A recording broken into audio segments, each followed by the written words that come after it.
नमस्कार, मी दीपक पळसुले. संध्याकाळचे 6 वाजता चौफेर महाराष्ट्रामध्ये आपल्या सगळ्यांचं स्वागत. दिवसभरातल्या सगळ्या महत्त्वाच्या घडामोडींचा घेऊया सविस्तर आढावा आणि बुलेटिनच्या सुरुवातीला आजच्या दिवसभरातली अतिशय सगळ्यात मोठी, महत्त्वाची आणि चर्चेत असलेली बातमी पाहूया. त्रिभाषा सूत्रानुसार पहिलीपासून हिंदी शिकवण्याच्या राज्य सरकारच्या धोरणाविरोधात दोन्ही ठाकरेंनी वेगवेगळ्या मोर्चाची आणि आंदोलनाची घोषणा केली. मात्र दोन वेगवेगळे मोर्चे काढण्याऐवजी एकच मोर्चा काढण्याबाबत दोन्ही पक्षात हालचाली सुरू झालेल्या आहेत. ठाकरेंची शिवसेना आणि मनसे नेत्यांमध्ये एकच मोर्चा काढण्याबाबत प्राथमिक पातळीवर संवाद सुरू झाल्याचं देखील कळतंय. त्यामुळे हिंदी सक्तीच्या धोरणाविरोधात उद्धव ठाकरे आणि राज ठाकरे एकत्र रस्त्यावर उतरलेले पाहायला मिळणार का, याची महाराष्ट्राला नक्कीच उत्सुकता असेल.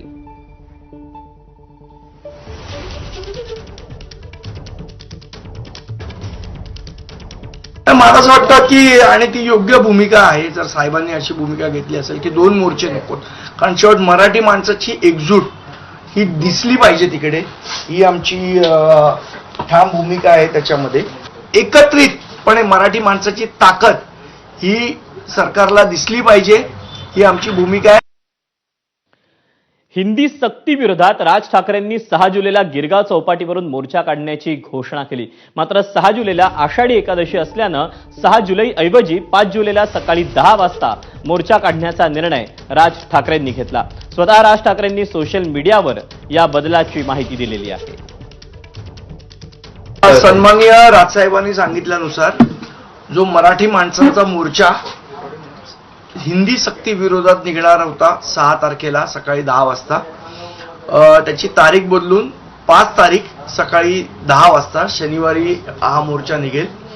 तर आमचं सगळ्या पालकांना, शिक्षकांना, सर्व राजकीय पक्षांना मनापासून आव्हान आहे की मराठी माणूस एकत्र येऊन आपली ताकद या मोर्चामध्ये आपण सगळ्यांनी दाखवूया, अशी आमची भूमिका आहे. एकीकडे उद्धव ठाकरे आणि राज ठाकरेंची युती कधी होणार याकडे महाराष्ट्राचं लक्ष लागलंय. ही युती जेव्हा होईल तेव्हा होईल, मात्र पहिलीपासून हिंदी शिकवण्याच्या निर्णयाविरोधात दोन्ही ठाकरे बंधूंनी सरकार विरोधात एल्गार पुकारला. सरकारच्या त्रिभाषा सूत्राविरोधात गिरगाव चौपाटीवरून विराट मोर्चा काढणार असल्याची घोषणा राज ठाकरेंनी केली. तर दुसरीकडे मराठी समन्वय समितीनं 7 जुलैला मोर्चाचं आयोजन केलंय, ज्यात उद्धव ठाकरे सहभागी होणार आहेत. तसंच मराठी समन्वय समितीच्या 29 जूनला आयोजित आंदोलनाला देखील उद्धव ठाकरेंनी पाठिंबा दर्शवलाय. हिंदीबाबतचा निर्णय मागे घेईपर्यंत आंदोलन कायम ठेवणार असल्याचं दोन्ही ठाकरेंनी म्हटलंय.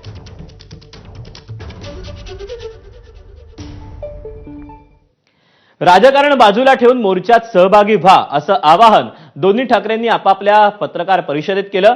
हिंदी सक्ती विरोधात चित्रपटसृष्टीतले कलाकार, वेगवेगळ्या क्षेत्रातील नामवंतांनी आंदोलनात सहभागी होण्याचं आवाहन उद्धव ठाकरेंनी केलं. तर मोर्चात कोण येणार नाही याकडेही लक्ष असेल, असा सूचक वजा इशारा राज ठाकरे यांनी दिला. सर्व पक्षांना आवाहन करतोय की येत्या 6 जुलैला गिरगाव चौपाटीवरून मोर्चा काढायचा निर्णय आम्ही घेतलेला आहे. त्या संपूर्ण मोर्चामध्ये कुठेही कोणताही झेंडा नसेल. तो संपूर्ण मोर्चा हा मराठी माणसाचा असेल. त्या मोर्चाचं नेतृत्व मराठी माणूस करेल. आम्ही जे शिक्षण तज्ज्ञ आणि जे इतर भाषा तज्ज्ञ आणि इतर जे साहित्यिक आणि इतर जे लोक आहेत यांच्याशी देखील आम्ही बोलणार आहोत. माझं पत्र त्यांना जाणार आहे. सर्व पालकांना आम्ही आमंत्रण देत आहोत. सर्व विद्यार्थ्यांना आम्ही आमंत्रण देत आहोत. सरकारला एकदा कळू देत की महाराष्ट्राच्या मनात काय आहे ते. दीपकजींनी आता आंदोलनाचं स्वरूप सांगितलं. ही आंदोलनाची सुरुवात असेल, कारण 2च आंदोलनं करून हे आंदोलन काय थांबणार नाही.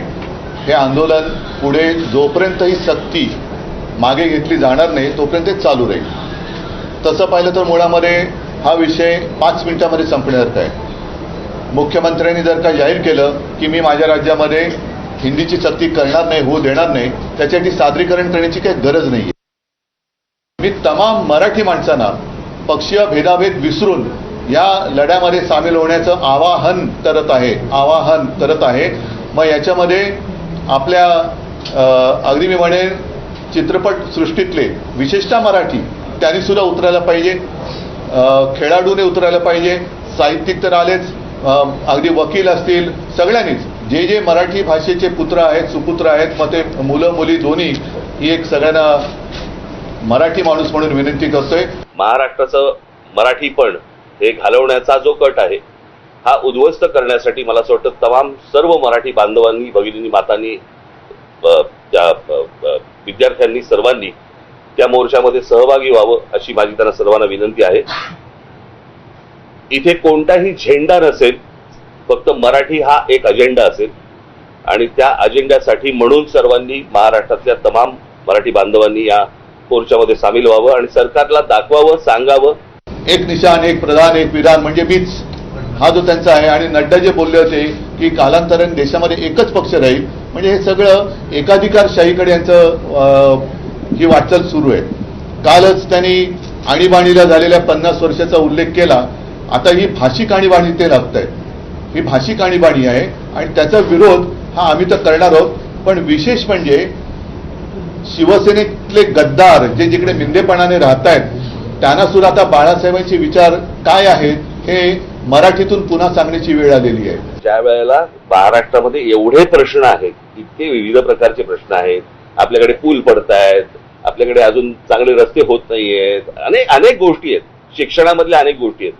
ह्या सगळ्या सोडून आपण भाषेवरती काय येतोय? कुठची तरी मोठी गोष्ट ही लपवण्यासाठी म्हणून दुसरीकडे लक्ष वेधण्याचा प्रयत्न होतोय की काय, असा संशय यावा अशी परिस्थिती आहे. तर राष्ट्रीय शैक्षणिक धोरणाच्या अंमलबजावणीचा निर्णय उद्धव ठाकरे मुख्यमंत्री असतानाच घेतला गेला याची आठवण भाजप नेते आणि कॅबिनेट मंत्री आशिष शेलारांनी करून दिली. तर तिसरी भाषा शिकवण्यासंदर्भातला माशेलकर समितीचा अहवाल उद्धव ठाकरेंच्या सरकारनंच स्वीकारल्याचा दावा उद्योगमंत्री उदय सामंत यांनी केला. राष्ट्रीय शैक्षणिक धोरण हे राज्याने स्वीकारण्याची भूमिका घेतली, त्याची कारवाई सुरू झाली, प्रशासकीय काम सुरू झालं. ते फेब्रुवारी 2022ला या त्रिभाषा सूत्रीचं त्यावेळेला मुख्यमंत्री उद्धवजी तुम्हीच होतात. त्रिभाषा सूत्र आणि हिंदी हा पर्याय, या दोन गोष्टी एकत्र करून गैरसमज पसरवला जातोय. त्रिभाषा सूत्रीचा निर्णय राज्य सरकारचा आहे की एज्युकेशन पॉलिसी 2020 याची अंमलबजावणी करण्याच्या निमित्तानं जी समिती नेमली होती डॉक्टर माशेलकर साहेबांच्या नेतृत्वाखाली, त्या अहवालामध्ये स्पष्ट असं लिहिलेलं होतं की 1ली पासून 12वी पर्यंत मराठी, हिंदी आणि इंग्लिश ह्या 3 भाषा शिकवल्या गेल्या पाहिजेत. आणि तो अहवाल ज्यांनी स्वीकारला कॅबिनेटमध्ये ते आज पत्रकार परिषद घेऊन सांगतायत की मराठीला सक्ती आहे, परंतु हिंदीच्या बाबतीतला निर्णय आम्ही होऊ देणार नाही. दरम्यान हिंदी सक्ती विरोधात एल्गार पुकारणाऱ्या ठाकरे बंधूंच्या भूमिकेचं शरद पवारांनी स्वागत केलं. तर प्राथमिक शिक्षणामध्ये हिंदी सक्तीचं करू नये. 5वीच्या नंतर हिंदी शिकायला काही हरकत नाही. पण आता जे बाकीचे सगळे लोक जे बोलतात त्याचा ठाकरे बंधू त्याचे मी स्टेटमेंट आता बघितलं, ते काही चुकीचं नाही. आणि त्यामुळं त्या निमित्तानं महाराष्ट्रातले मराठी भाषिक एकत्र येत असतील, भूमिका घेत असतील तर ते मातृभाषेच्या दृष्टीनं चांगली गोष्ट. दरम्यान राज्यात फक्त मराठी सक्तीची आहे आणि हिंदी नाही याच प्रतिक्रियेचा पुनरुच्चार करताना मुख्यमंत्री देवेंद्र फडणवीसांनी उद्धव ठाकरेंना कोणता टोला हाणला तो पाहूया. माझं उद्धवजींना एवढंच सांगणं असेल की मराठी भाषेमध्ये टोमण्यापेक्षा चांगले अलंकार आहेत, त्या अलंकाराचा त्यांनी उपयोग केला तर अधिक चांगलं होईल. यापेक्षा जास्त मला काहीच सांगायचं नाही, कारण हिंदी सक्ती नाहीच, मराठी सक्ती आहे, हिंदी ऑप्शनल आहे.